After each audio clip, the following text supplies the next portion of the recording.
Okay, I think we're ready to go. As always, just keep your microphones on mute. We'll start with Jeremy Langdon from Sky Sports News. Go ahead, Jeremy. Yeah, hi Chris, how you doing? Yeah, very well. Yourself? Yeah, pretty good, thank you.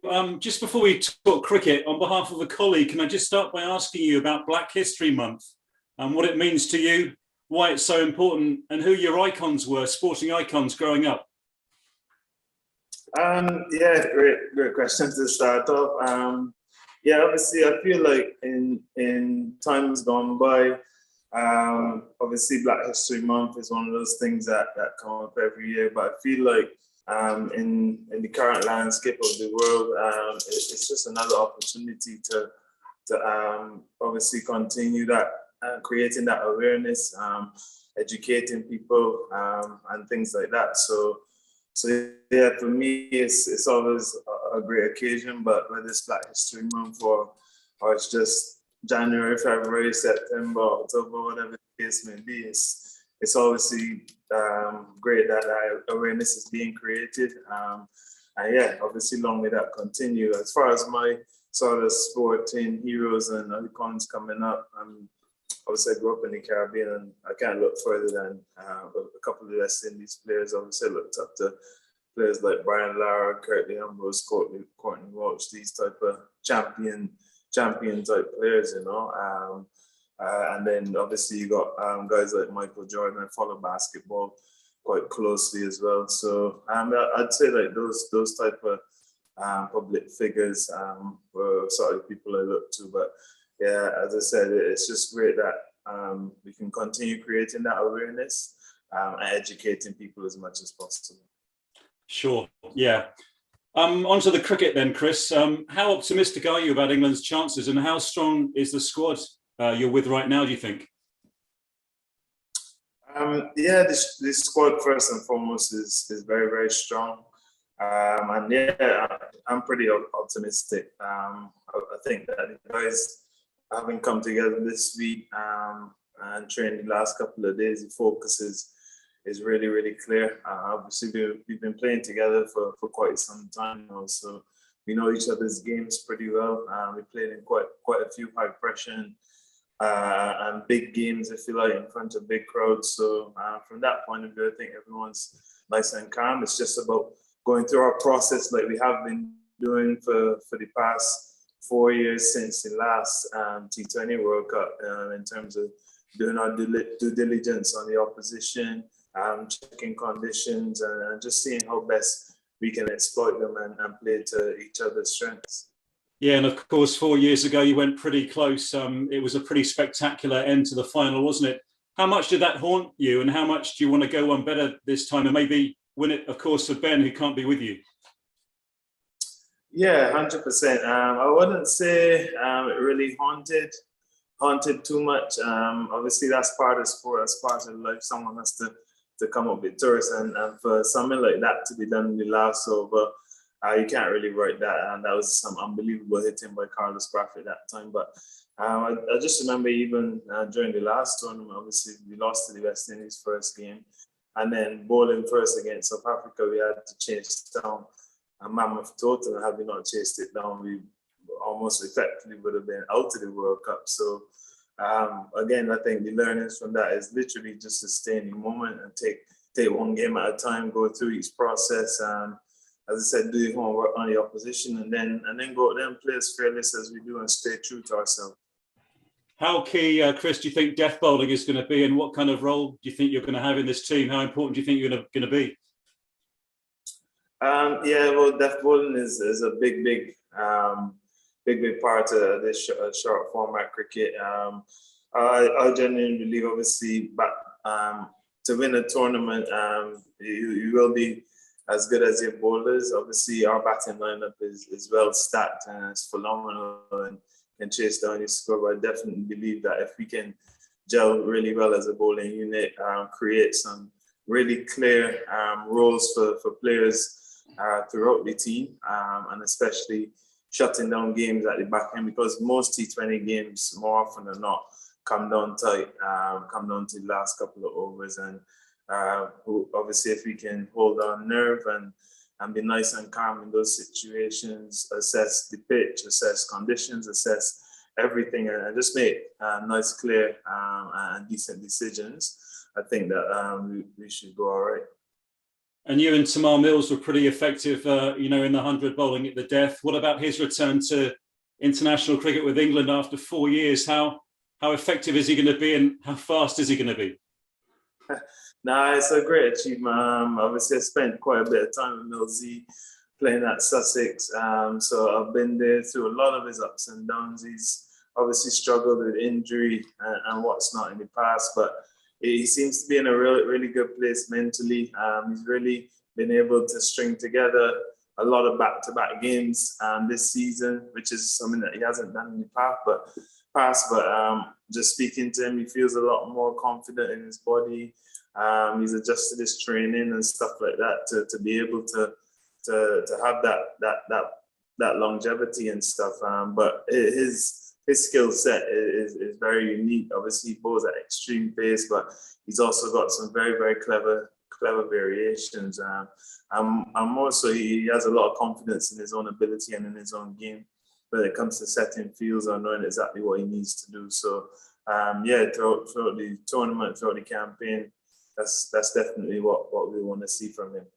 Sure. Just finally, Chris, just on you personally, on just leaving Sussex and going back to Surrey, what was your thinking there? And could it prolong your England career, do you think, going back to the Oval? I'm not really thinking about it prolonging as such. I'm more, again, just staying in the moment. I feel like I've transitioned throughout my career into slightly different roles. And I think the prospect of captaining sort of the T20 side is what is a challenge that I was more looking forward to, if you like, to sort of challenge myself in that way. Obviously, I've played in so many different conditions against and with so many different players. So I feel I've built up a quite a decent base of knowledge, and it's just more or less going and explore that and test that out in what is a very talented and young Surrey team. Thank you so much, and good luck to you. Thanks. Thank you. Okay, let's go to Adam Mountford, then Rory Dollard. Hi, Chris. You've obviously been out in this part of the world for a little while, part of the Punjab team. How big an advantage do you think it is for players amongst teams that have had contributors to the IPL, have had a chance to make the most of conditions and get used to the pitches over there at the moment? I think solely from a weather point of view, if you like, because it's been very, very hot in Dubai, and obviously playing a lot of those day games and sometimes the evening games. Obviously, when it gets so hot, you start to get tired. That's when decision making and stuff starts to come into question. So being acclimatized to the weather and the temperatures has been, I think, the biggest one. So that obviously when you do get in those high pressure moments and you're tiring and what's not, you can still be making some decent and clear decisions. So yeah, I do think obviously it's been great coming out and sort of, for want of a better phrase, getting a little bit of a head start. But obviously team chemistry and all those things will come into play as well, and the team that gels quicker and sort of adapts to conditions as quickly as possible, I think will be in a good position, a strong position. There's been some concerns about some of the pitches in the IPL being quite tired. I know there's some concern going through to a T20 World Cup. Do you have any worries about that? Not at all. Obviously, there's 3 venues in the UAE, Sharjah, Dubai and Abu Dhabi. So far throughout the IPL, Sharjah's played the slowest, which has been the surprising part. But it'll just, again, that's why we train every day. That's why we try to add various skills to our arsenal so that you can bring it out depending on what conditions require. So it'll be 3 slightly different venues, and you'll probably have to bowl in 3 slightly different ways. So it's a challenge that it presents to the modern day cricketer, but I think we can adapt accordingly. And in terms of just following on sort of IPL and bounces, as it were, how much of a boost might it be if Eoin Morgan can lead Calcutta Knight Riders to the IPL title and then join it with the England team afterwards? Oh, I mean, that would be a huge boost. That's definitely an ideal world.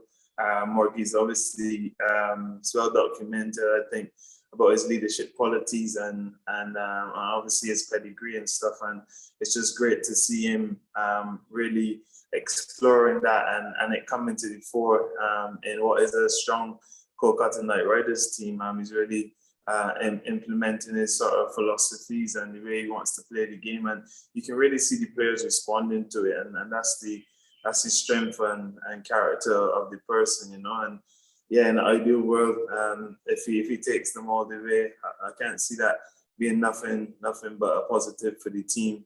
With him coming in with confidence to lead us through our campaign as well. And just sorry, last one from me. You talk about your leadership role now coming at Surrey. Do you see yourself obviously having a big leadership role within this England team as well as one of the most experienced players there? I mean, on a day-to-day, I just try to lend a helping hand as much as possible and just be there for anyone who needs really. And as I said, obviously, I've been privileged enough to travel the world and play with so many different players, play under so many different coaches and captains as well. So to tap into that knowledge has been something I've been very grateful for, and to be able to be in a position to share it with a lot of the guys is again a real honor for me. So yeah, I'm just there, just being myself on a daily basis, and yeah, just lending a helping hand really. Thank you. Thank you. Okay, thanks, Adam. Let's go to Rory and then John. Thank you. Hi, CJ. Rory, how's it going? Yeah, good man.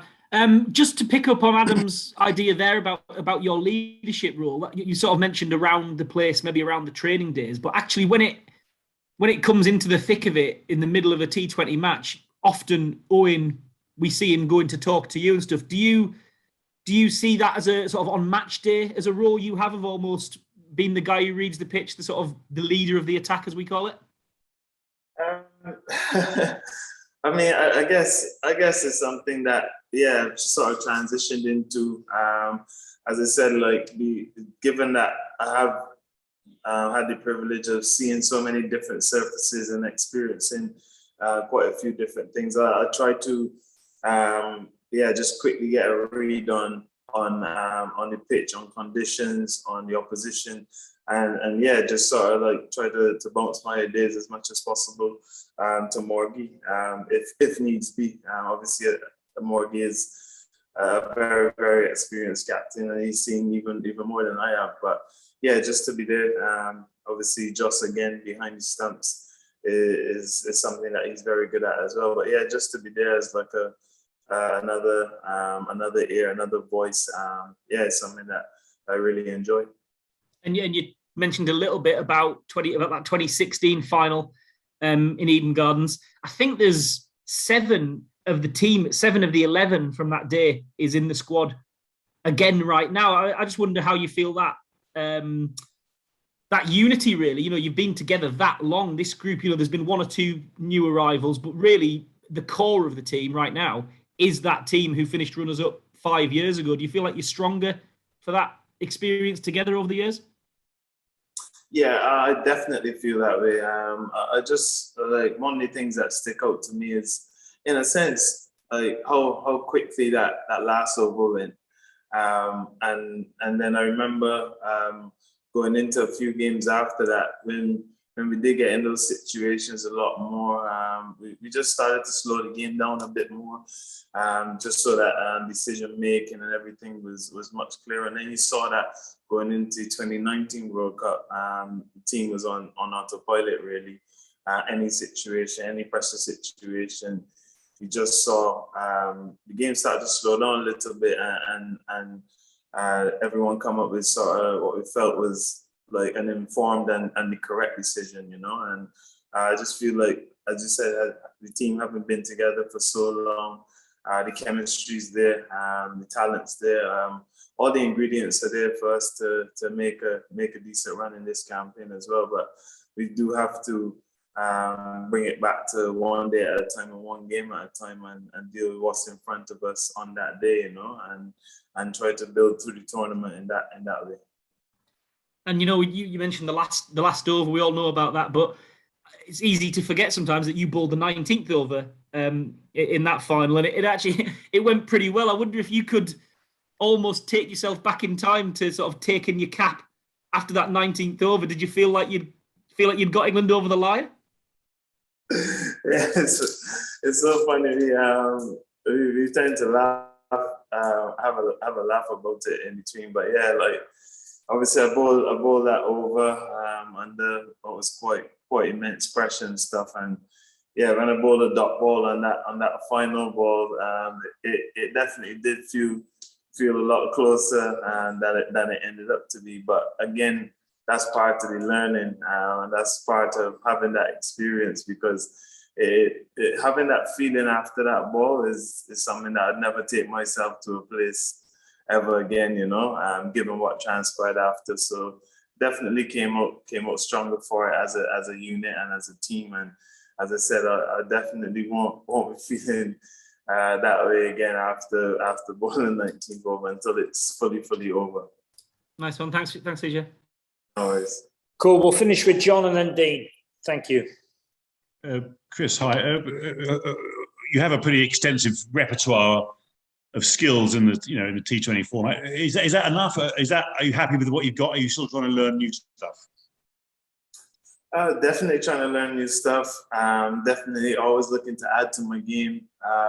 But whilst finding a balance with sticking to my strengths, you know, my strengths is what has got me to where I am thus far. So it's about recognizing what those are, but also recognizing areas that I can improve and can add. You have to constantly evolve. You have to keep moving, because I mean, every other cricketer in the world is trying to do the same thing as well, you know. So yeah, I am always trying to add one or two things to my game, but while still, it's quite a fine balance to have, while still trying to stick to my strengths as much as possible.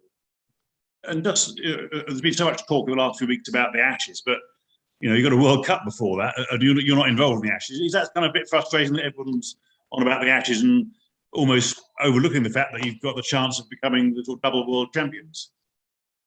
No, I wouldn't describe it as being frustrating at all. I think it's a little bit part of the territory, you know. At the end of the day, the Ashes is quite a big event as well, and it's quite unique circumstances as to what's going on around it. So the talk and all the dissecting of it is pretty normal in this day and age now. But I can firmly say that, I mean, everyone involved in the squad, everyone here is fully focused on the task at hand. We're dealing again with one day at a time. We had a nice training session today where the guys ramped up the intensity again, and then we'll have another couple of training sessions before we go to Dubai. So we're in that rhythm, if you like. I don't think Ashes is at the forefront of the minds. Just dealing with what's here and now, and then move forward to that when it comes. Thank you. Cheers. No worries. And Dean, to finish off, please. Yeah, hi CJ. I just wondered, I mean, Eoin has put a lot of faith in you over the years, and obviously you've repaid that with the skills that you've got. Has he told you yet whether your role is 18 and 20 for this tournament? Are you the guy that will be doing that death role, maybe a super over role, that kind of thing? Are you that guy? Who knows? I mean, like, to be honest, what we have been like quite good at as a squad and as a team is again, like, adapting to the situation as a man. I mean, sometimes I end up bowling 1 over, 2 overs in the power play, depending on how it goes, or if the game is coming down tight and it might not quite make the 19th, 20th over, then I might have to come back in the 14th, 15th over. So it's just adapting, because every day can be different. Look, on a different day, one of the other guys might be bowling better than me on that day, and it might be a gut feel to give them that responsibility. I think the squad is pretty strong, and the array of skills and talent throughout the squad is well documented, you know. So it's just a matter of, again, adapting to conditions on the day. But it is a role that I do relish, and if called upon, I'll be more than happy to do it. Yeah, I did wonder whether you still enjoy it as much as ever. I think it's one of the traits of a fast bowler, isn't it? That you want to be maybe the guy in the power play or at the death. We've spoken to Tymal recently, who's putting his hand up for it. We've spoken to Chris Woakes, who does a job there as well.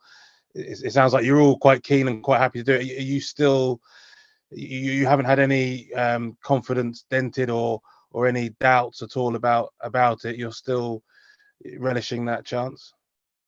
Yeah, 100%. I mean, I'm realistic as well, because this T20 format is one that sometimes, okay, you can bowl a good ball and get hit for a six, and bowl not such a good ball and take a wicket. So where's the logic in that? I mean, on a day-to-day basis, I just try to judge myself on execution, whether I go for a boundary or whether I take a wicket. And execution is all I try to judge myself on a daily basis. And yeah, just from being in those situations, those phases of the game, I always think about like just coming out on the right end of it, and how much confidence it would always give me from coming out on the right end of it, you know. So yeah, that's my mindset, and I just want to continue that.